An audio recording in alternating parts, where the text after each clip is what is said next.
আমরা যদি একটু দেখি তাকাই, তো মুক্তিযোদ্ধারা গত 52 বছরে বাংলাদেশে কি পেয়েছেন।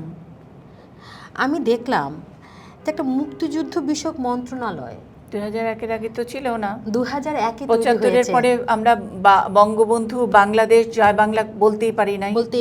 হ্যাঁ, তাহলে স্বাধীনতা থেকে 2071 থেকে 2001 পর্যন্ত 40 বছর বাংলাদেশে মুক্তিযুদ্ধ নিয়ে কথা বলা। 96 সালে যখন নাকি আওয়ামী লীগ সরকার প্রথম আসে, তখন আমরা বোধহয় মানে প্রথম জয় বাংলা বা এই রাষ্ট্রীয় অনুষ্ঠানগুলো বা ছুটি ব্যাপারগুলো, সেগুলো আমরা মানে একটু একটা ধাতের মধ্যে আসা শুরু হয়েছিল। তারপরে আবার 2001-এ তো আবার পুরো ব্যাপারটা পাল্টে গেল। হ্যাঁ, তাহলে আমাকে একটু যুক্তি দিয়ে বুঝাইতে হবে এবং উদাহরণ দিয়ে বুঝাইতে হবে। কারো কাছে যদি থাকে আমি আসলে খুবই কৃতজ্ঞ হব যদি আমাকে দিতে পারেন, যে 40 বছর মুক্তিযুদ্ধদের একটা মন্ত্রণালয়ই হয় নাই, তালিকা তো দূরের কথা, তাহলে কি ওনারা পেয়েছেন।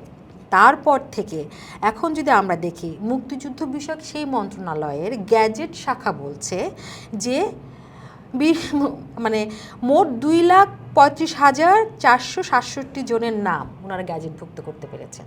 সংখ্যা দেখেন, বাংলাদেশের মুক্তিযোদ্ধাদের সংখ্যা মাত্র 2,35,467 জন। আবার একই মন্ত্রণালয়ের বাজেট শাখা বলছে যে এই জানুয়ারি মাসে 2,19,758 জন মুক্তিযোদ্ধার নামে ওনারা মাসিক সম্মানে যে ভাতাটা দেন সেটা ওনারা বরাদ্দ দিয়েছেন। একই মন্ত্রণালয়ের ভিতরে দিদি সংখ্যা মিলছে না। রাইট। হ্যাঁ, এবং এইটা ধরে যদি আমরা আগাই, আমরা দেখেছি যে বিভিন্ন সময় পত্রিকা নিউজ আসে যে অসংখ্য মানুষ সরকারি কর্মকর্তা সহ অবৈধ সনদ দিয়ে বিভিন্ন সুবিধা নেয়। এখন অবৈধ সনদ দিয়ে যারা সুবিধা নিয়েছেন তার দায় নিশ্চয় প্রকৃত মুক্তিযোদ্ধারা নেবেন না, একদম এটা নিতে হবে সরকারকে, রাইট? তাহলে যাদের সঠিক তালিকায় হয় নাই দীর্ঘ 40 বছর, এখনো পর্যন্ত তালিকাটা পূর্ণাঙ্গ নয়, তার মধ্যে অসংখ্য ভুয়া মুক্তিযোদ্ধা আছেন, সনদ মানে নিয়ে আছেন, এত কিছুর দায় কেন মুক্তিযোদ্ধারা নেবেন, তার পরিবাররা নেবেন? যিনি শহীদ মুক্তিযোদ্ধার পরিবার কিংবা জীবিত মুক্তিযোদ্ধা, পঙ্গু মুক্তিযোদ্ধার পরিবার, তারা তো চাকরির বয়স পর্যন্ত তালিকাভুক্তই হতে পারেন নাই, এবং এই পর্যন্ত আসার আগ পর্যন্ত ওনারা মরেই গেছেন। তাহলে এই পরিবারগুলো তো কিছুই পায় নাই। এখন তার সন্তান যাকে কিনা খাতা কলমে ধরলে প্রকৃত মুক্তিযোদ্ধার নাতি বা নাতনি হিসেবে ধরা যেতে পারে, অসুবিধা কি? এই পরিবারগুলো তো কিছু পায় নাই।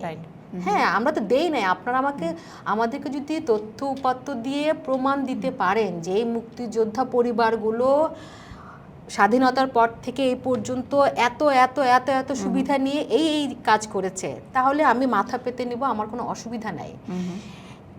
আপনি যেই জোরে রাজপথে দাঁড়িয়েছেন, কারণ আপনার বাবা আছে, মা আছে, মুক্তিযুদ্ধে আপনার কেউ হারায় নাই, আপনি যে মেধার দাবি করছেন সেই একই রকম মেধার দাবি সেই পরিবারের ছেলে মেয়েগুলো করতে পারতেন যদি তাদের বাবা যুদ্ধে হারিয়ে না যেতেন, মা যুদ্ধে হারিয়ে না যেতেন। হ্যাঁ, মানবতর জীবনযাপন করেছেন, অনেকের পড়া হয় নাই, অনেকের খাওয়া জোটে নাই, কি ভীষণ। এবং আমার আরেকটু দুঃখ লাগে দিদি, আমি অনেক সময় দেখি এই আন্দোলনগুলোতে মানে মুক্তিযুদ্ধ পরিবারে কোনো সন্তান এসে খুব উচ্চ গলায় বলেন যে আমার বাবা নেয় নাই, আমি নেই না, আমরা চাই না। ওনারা কি ভাবেন যে সবাই তাদের মতো সচ্ছল? মানে মুক্তিযুদ্ধে যারা গিয়েছিল তারা সবাই এলিট, তারা সবাই শিক্ষিত? আমরা তো জানি গণমানুষের যুদ্ধ ছিল একটা। আমি একটা ছোট্ট জিনিস একটু যোগ করতে চাই। আমার মনে হয় এটা আমার ব্যক্তিগত মনে হয়, এই যে 2018-র যেই আন্দোলনটা, এই কোটা বিরোধী আন্দোলন, এবং তখন তো একেবারে প্রায় দেশ অচল, নানা রকমের তারপরে এখনও আমি খেয়াল করছি যেই ছেলেমেয়েরা, মানে তুমি তো বললে যে তোমার ছেলেটার মতোই, তোমার যার বয়স 19, 20, 21, এই আমাদের সন্তানদের, ঘরের সন্তানদের বয়স, আমি যদি এই 19 বছর বয়সী এই বাচ্চাটার বয়স থেকে 15 বছর মাইনাস করি, 15 বছর মানে আওয়ামী লীগ কিন্তু 15 প্লাস 15 প্লাস 16, 16 বছর ধরে আওয়ামী লীগ 16 বছরই মাইনাস, এবং একজন সংবাদকর্মী হিসেবে আমি আমার আমার এটা কি বলে খোঁজ থেকে আমি পেয়েছি যে এখন বাংলাদেশে তুমি মানে একটা জরিপ করলে যে আপনি কোন দল করেন, আওয়ামী লীগ অ্যান্ড আওয়ামী লীগ যত অঙ্গ সংগঠন এবং সকলেই, তো যেই দলটা 16 বছর ধরে ক্ষমতায়, আর যেই দলের 90 কেন, মানে যেই দেশের এখন আমি মনে করি যে 90, 90.5 বা 99% আওয়ামী লীগই, তা না হলে তো মানে দেশটা তো একদলীয়, যেটা বলা হচ্ছে কয়েকজন মানুষ খালি রাজপথে আলোচনা করে। তো সেই সব পরিবারের ছেলেরাই তো এই মুক্তিযুদ্ধ নিয়ে কথা বলছে, মুক্তিযোদ্ধাদেরকে অসম্মান করছে। তারাই এটাকে মনে করছে স্মার্টনেস, যে দাঁড়িয়ে থেকে বঙ্গবন্ধুর বিরুদ্ধে, মুক্তিযুদ্ধের বিরুদ্ধে কথা বলাটা এটা তাদের এক ধরনের স্মার্টনেস। যেই সোশ্যাল মিডিয়া যাদের হাতে দিয়ে দিয়েছে, আওয়ামী লীগ হাতে দিয়েছে, সেই সোশ্যাল মিডিয়া তারাই তো এখন আর এই নিয়ন্ত্রণটা করতে পারছে না। সুতরাং ঘরে ঘরে আওয়ামী লীগ আর আওয়ামী লীগের অঙ্গ সংগঠনের নেতাকর্মীরা, তাদের বাচ্চারাই নেমে এই মুক্তিযুদ্ধ এবং মুক্তিযুদ্ধের যেই চেতনাটাকে, সেটাকে চ্যালেঞ্জ করে তারা এখন এক ধরনের আন্দোলন, কোটা বিরোধীর নামে বলছে। এটাকে তাইলে এই দল কিভাবে দেখে? আমি প্রধান বিচারপতির কথার প্রতি শ্রদ্ধা জানিয়ে বলি, তাহলে তার দলের যারা বক্তারা আছে, তার দলের যে এই গ্রামার, যেই হিসাব আমরা দিলাম, সেই হিসাব অনুযায়ী তাহলে আওয়ামী লীগ কী করে? কেন শাশ্বতী বিপ্লবের আজকে এসে এই পরিসংখ্যান এটা নিয়ে বলতে হবে? 40টা টেলিভিশন তো আছে। এইসব দুঃখ রাখার তো জায়গা নাই দিদি। তবে আমি মানে সবাইকে বলতে চাই, মানে যারা আন্দোলনে আছেন তাদের সহ, এটা আমাদের বুঝতে হবে বোধহয় মুক্তিযুদ্ধটা শুধু আওয়ামী লীগের নয়। কিন্তু এখন মুক্তিযুদ্ধটা কি, এখন যে আওয়ামী লীগের ক্রিমের উপরে যারা ভাসছে, তাদেরও কি মুক্তিযুদ্ধটা, তাদের মাথায় মুক্তিযুদ্ধ আছে কিনা? দল হিসেবে, একটা 75 বছর পুরনো দল হিসেবে, দলের কেন্দ্রীয় যারা আছেন, ডিসিশন মেকার আছেন, তাদের কি কিন্তু এটা একটু মাথায় একটু চিন্তা, এটা তো দুঃখের জায়গা আছে যে এগুলো, হ্যাঁ, আমাদের মতন ছাপোষা চাকরিজীবীদের লিখতে হবে কেন? এগুলা কেন দলীয় বা দলীয় নাও যদি বলি, সরকারি, আমরা যদি দলের ঊর্ধ্বে উঠেও বলি, সরকারের কেন এই ব্যাখ্যা থাকবে না? এবং তারা কেন ব্যাখ্যাগুলো নিয়ে এই বাচ্চাগুলোর সাথে কথা বলতে পারবে না? আমার তো মনে হয় না যে বাচ্চাগুলো এতটাই অবুঝ যে ওদেরকে বুঝিয়ে বললে ওরা বুঝবে না। কিন্তু কেউ বুঝিয়ে বলতে আসছে না। আমি কেন যাব বা আপনি কেন যাবেন? আমাদের সরকারেরই তো দায়িত্ব না, মানে তাদের কাছে যাওয়া। কারণ এই ছেলে মেয়েগুলো তো রাইটস আছে আন্দোলন করার, তারা যে কোনো ব্যাপার সংক্ষুব্ধ হতে পারেন এবং তারা প্রতিবাদ করবেন। আমি একদম সবসময় এটা সমর্থন করি। কিন্তু তারা সঠিক করছেন না ভুল করছেন, সেই তথ্যটা তাদেরকে দেয়া কার দায়িত্ব? আমার তো দায়িত্ব না, আপনার তো দায়িত্ব না, সেটা তো সরকারের দায়িত্ব, মুক্তিযুদ্ধ মন্ত্রণালয়ের দায়িত্ব, তথ্য মন্ত্রণালয়ের দায়িত্ব, বা যারা এই পলিসিগুলো তৈরি করেন তাদের দায়িত্ব।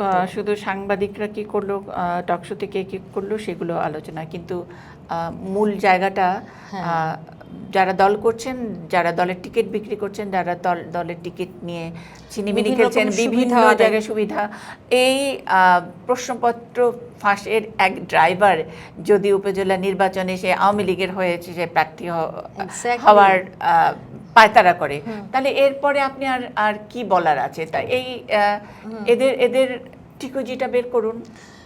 যারা রাজপথে আন্দোলন করছে তার প্রত্যেকটা, আমি মনে করি প্রত্যেককে জিজ্ঞেস করলেই বলবে আমার বাবা আওয়ামী লীগের অমুক, আমার ফুপা অমুক, আমার বোন অমুক। আওয়ামী লীগের কেয়ার অফ ছাড়া কেউ রাস্তায় নামে নাই। এখন ওনারা বের করুক। হ্যাঁ, আরেকটা কিন্তু জরুরি কথা, আপনার কথার মাঝখানে মানে লুকোনো আছে, আমি বলি, সেটা হচ্ছে যে, এবং আমার কথা মাঝখানেও আছে, যেটা আন্দোলনকে আমি অ্যাপ্রিসিয়েট করি। আমি চাই এই বাচ্চাগুলো কেন প্রশ্নপত্র ফাঁস হয় সেটা নিয়ে আন্দোলন করুক। একদম। কেন মুক্তিযুদ্ধ তালিকা ঠিক মতো হয় নাই এখনো, সেটা নিয়ে আন্দোলন করুক। একদম। কেন ভুয়া সনদ তৈরি হয়, কেন ভুয়া সনদ দিয়ে চাকরি পায়, সেটা নিয়ে আন্দোলন করুক। আমাদের অ্যাকাউন্টেবল করতে হবে সরকারকে, এবং এটা আমাদের দায়িত্ব। এবং এই কথা বলার কারণে যদি আমাকে সাফার করতে হয় কোনো কারণে, সেটা চাইতে দুঃখজনক কিছু আর হতে পারে না আসলে।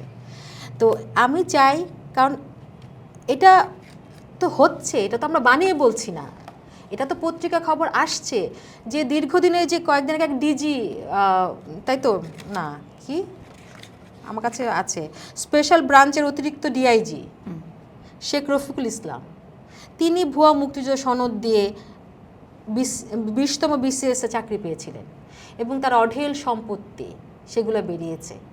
কি করে সম্ভব?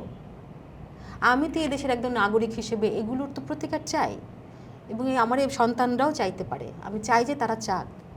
কাজে আমি অ্যাপ্রিসিয়েট করি ওদের তারুণ্যকে, ওদের উদ্যমকে, স্পৃহাকে, কিন্তু আমি চাই এই বাচ্চাগুলো যেটা নিয়ে দাবি জানানো উচিত সঠিক বিষয়ে দাবি জানাক, সেটার ক্ল্যারিটিটা যেন থাকা উচিত। জি জি। কোটার মেধা আর মেধার কোটা, সেটাকে নিয়ে কারো মেধাকে চ্যালেঞ্জ করে কারো যোগ্যতাকে অসম্মান করা, সেটা নিশ্চয়ই এখনকার যে আমরা বলছি যে স্মার্ট বাংলাদেশের স্মার্ট বাচ্চারা, তারা নিশ্চয়ই যেন না করে। আর দেশটা যারা আনলো তাদের প্রতি যেন তাদেরকে অসম্মান করা একটা স্মার্টনেস, এই স্মার্টনেসকে যেন আমরা একটু জলাঞ্জলি দিতে চেষ্টা করি। এটাই তাহলে আমাদের প্রকৃত স্মার্টনেস হবে।